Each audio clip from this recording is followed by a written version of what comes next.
Hello friends, in this session let us discuss about the composition of India's population. We all know population of India is very large and also growing at a very high rate, and we all know that India is having the problem of population growth, and many of our economic problems are due to rapid growth of population. To find the real problem of the population growth in India, to find the nature of the problem of population growth in India, we need to look into the composition of India's population. Do you know what is composition of population? The study of sex composition, age composition, occupational distribution of population, density of a population, etc. come under the composition of India's population. Now, let us look into composition of India's population one by one. The most important component here is the age composition. You might have come across the news headlines in the newspaper that India is a young country. While developing countries face the problem of aging, graying problem, India is looked as the most young country in the world. Why? The reason is the age composition of the population. It is the age composition which determine the proportion of the labor force in the total population. What is age composition? Age composition of the population at any point of time is a result of past trends in fertility, mortality, migration, etc. The age group of the working population in India is considered as 15 to 60. On this basis, the percentage distribution of India's population is calculated as below. In 1911, of the total population, 98.8% of the population was considered as the children and 1% as the aged people above 60. Around 60.2% of the population was considered as the population of working age, that is between 50 and 60. By 1921, the proportion of working population declined to 59.6. Once again it increased to 60.2. By 1951, it was 57.1. By 2001, it was 55.4. Though we say it has declined, in terms of size, in terms of volume, India is richly blessed, endowed with the large working population, which is a source of blessings to India from different angles. The child population in India has resulted from high birth rate and fall in infant mortality rate. If we just look into the table, the proportion of children has increased. Why? Because of high birth rate and fall in infant mortality rate. The proportion of old age population in the age group of 60 and above has increased from 1% in 1911 to 5.5% in 1951 and to 7.3% by 2001. This is due to advancement in medical science, health facilities. The proportion of working population in the age group of 15 to 60 has been progressively declining from 60.02% in 1911 to 55.4% in 2001. Remember, India has a big youth population.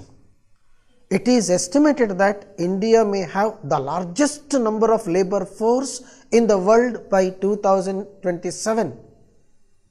Everybody says India is enjoying demographic dividend because the working age population is very large. We have a youth power. That means if we can utilize the youth power, if we can use the working age population in a productive manner, definitely it will contribute to the economic development of the country. We can initiate and expedite the process of development, provided we can make use of our youth population, which is the real challenge before India. While even many of the Asian countries are aging, approximately half of India's population, that is 1.2 billion, are under the age of 26, and by 2020 India shall be the youngest country in the world with a median age of 29. Well, India is blessed with the youth population when other countries of the world are facing the challenges of aging population, but mere presence of youth population will not do anything unless and until this youth population is utilized productively. They are brought to the mainstream of economic development. Only when they are able to contribute to the economic well-being of the country, well, India can reap the demographic dividend which other countries of the world really envy. The second component, the second part which we need to analyze is the sex composition. The sex composition is a powerful indicator of the social health of any country, any society.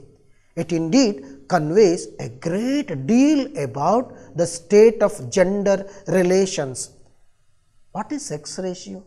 Sex ratio refers to the number of females per 1000 males. Sex ratio refers to the number of females per 1000 males. Thus, sex ratio composition gives ratio of women to men in the total population. The sex ratio in India is against the female population. In fact, two significant things can be observed in the sex distribution of the population of India. They are, there is higher ratio of males in the population, and there is preference for male population also.